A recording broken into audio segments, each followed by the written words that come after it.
ఉన్న ఆశాల పారితోషికాలు వెంటనే విడుదల చేయాలని కోరుతూ రాష్ట్ర వ్యాప్తంగా కలెక్టరేట్ల ముందు ధర్నాలో భాగంగా నారాయణపేట జిల్లా కేంద్రంలో మున్సిపల్ పార్క్ దగ్గర మహాధర్నా జరిగింది. ఈ ధర్నాలో సిఐటియు జిల్లా అధ్యక్షుడు వెంకటరామరెడ్డి, జిల్లా కార్యదర్శి బాలరాం హాజరై ప్రసంగించారు. నిత్యావసర వస్తువులు ఆకాశాన్ని అంటుతున్న ప్రస్తుత పరిస్థితుల్లో ఇచ్చే అరకొర వేతనం కూడా 2 నెలల పాటు పెండింగ్ లో ఉంచుకోవడం, ఆశలు తీవ్ర ఇబ్బందులు ఎదుర్కొంటున్నారని, అప్పుల పాలవుతున్నారని ఆందోళన వ్యక్తం చేశారు. కనీస వేతనం 26,000 ఇవ్వాలని అన్నారు. కలెక్టర్ ఆదేశాలతో ధర్నా శిబిరానికి వచ్చిన తహసీల్దార్ రాణా ప్రతాప్ కి వివిధ డిమాండ్లతో కూడుకున్న వినతి పత్రాన్ని అందజేశారు. ఈ ధర్నాలో 750 మంది ఆశా కార్యకర్తలు పాల్గొన్నారు. మరి ఎవరు గోవిందమ్మ మాట్లాడుతూ చెప్పడం జరిగింది. మరి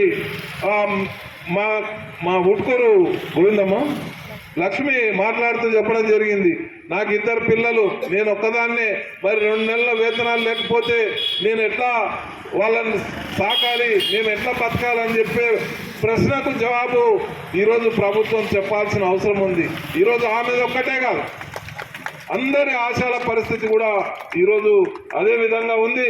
మరి వాళ్ళు ఎట్లా బతకాలి, వేతనం నీవిచ్చే ఏదైతే పారితోషికం, ఆ పారితోషికం కూడా అతి తక్కువగా ఉన్న పారితోషికం మరి లేకుండా ఎట్లా బతకాలనో ముఖ్యమంత్రి గారు తక్షణమే దృష్టి పెట్టాల్సిన అవసరం ఉంది.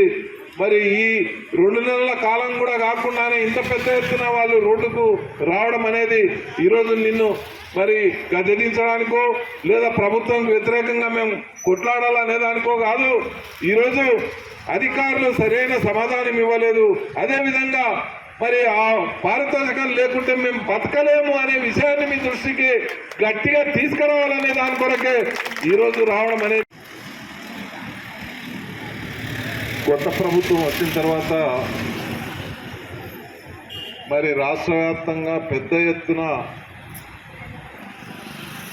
సమస్యలు పరిష్కరించాలని చెప్పి రోడ్డు మీదకి వచ్చిన వాళ్ళు ఎవరైనా ఉన్నారని అంటే ఈరోజు ఆశయాలు మాత్రమే.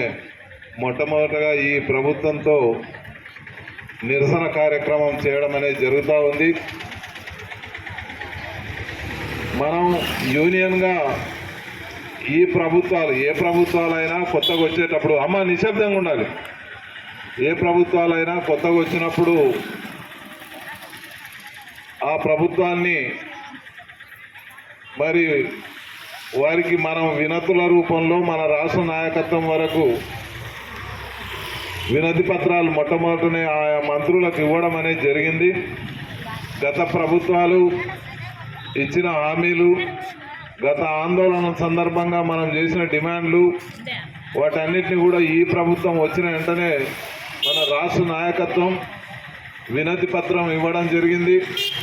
అదే కాకుండా మనం ఇప్పుడే ఆందోళనలు, ధర్నాలు, నిరసన కార్యక్రమాలు చేయొద్దని అనుకున్నాం.